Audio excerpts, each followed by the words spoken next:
Want to speak real Italian from your first lesson? Sign up for your free lifetime account at ItalianPod101.com.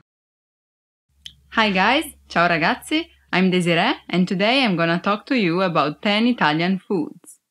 Bagnacauda. Bagnacauda is a typical food of Piemonte. It's a dialect expression, so in Italian it would mean cauda from caldo, hot, and bagna is sauce, so hot sauce. Basically, it's made with garlic, oil, and anchovies. Since it's hot, it's typical of autumn, but I would say winter. But it's a strong taste, and people say that you can know if someone ate that the day before. So yeah, don't eat bagna cauda before a date. Crostata. It's basically a tart, like this big. So it's sweet and you can find it with marmalade. Recently also chocolate cream. The stripes that you put on top, they're like these, so crust.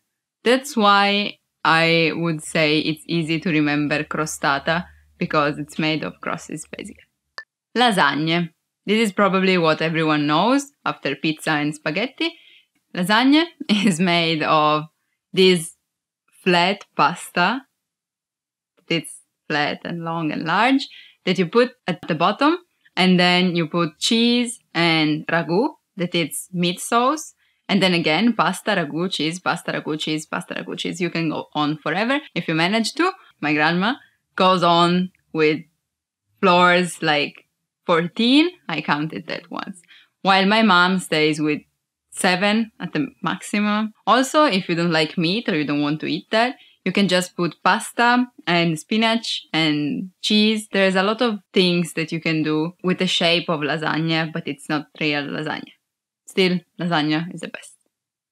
Minestrone. Okay, this is basically a soup with vegetables, and it can be with pieces of vegetables. So you cut it and you put it inside water, make it boil, blah, blah, blah. Or you do that and then at the end, you chop it to make it more like a cream. As long as it's a soup and you like it, you can call it minestrone.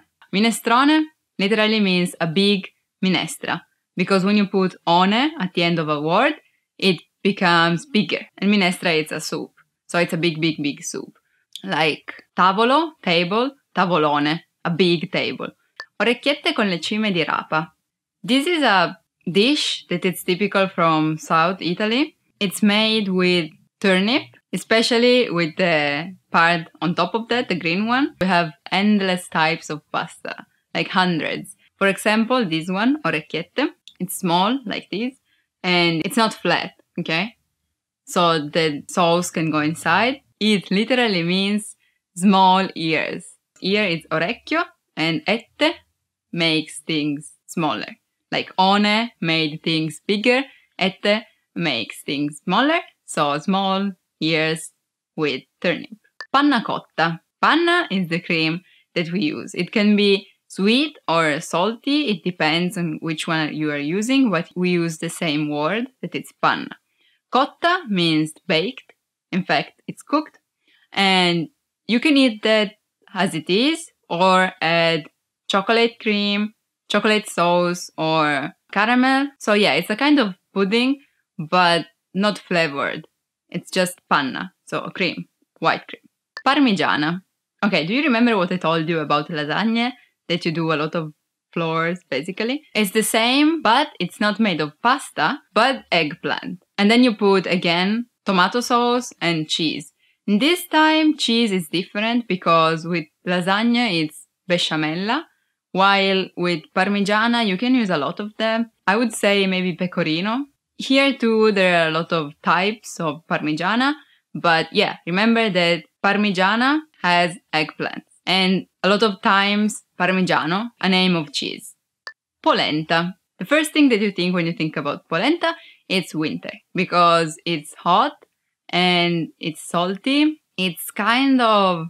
So it's flour made of cereals. There are a lot of types of polenta, not the polenta itself, but how you eat it. For example, polenta valdostana, so you eat polenta with cheese, or carbonara. Maybe the most famous one is called polenta concha, made with basically fat things. Tiramisu. Tiramisu, it's a dessert. What you really need to do tiramisu is mascarpone. That it's a particular cheese, sweet cheese, fat cheese, I would say. The classical one is biscuits with coffee, mascarpone, and chocolate. And that's delicious. And yeah, also sometimes people would add alcohol to have a stronger taste. Salame dolce. It's a salame, but it's sweet. So it's made of chocolate. And the white things, so the fat that you would see inside salami, is made by biscuits. You can do that with children. It's kind of fun because you smash biscuits and then put it with chocolate that was with sugar and butter. And then you shape it as a salame. And then you put it in the freezer maybe. And then you wait. And then you eat that. And it's good. Yeah, that's my favorite. That was it for our 10 Italian foods. I'm kind of hungry now. So I hope you can taste them soon or that you tasted them already. If that's the case, tell me which one was your favorite. And yeah, remember to subscribe. Ciao ciao. Apparently we like making things with flours. Pasta ragu cheese, pasta ragu cheese.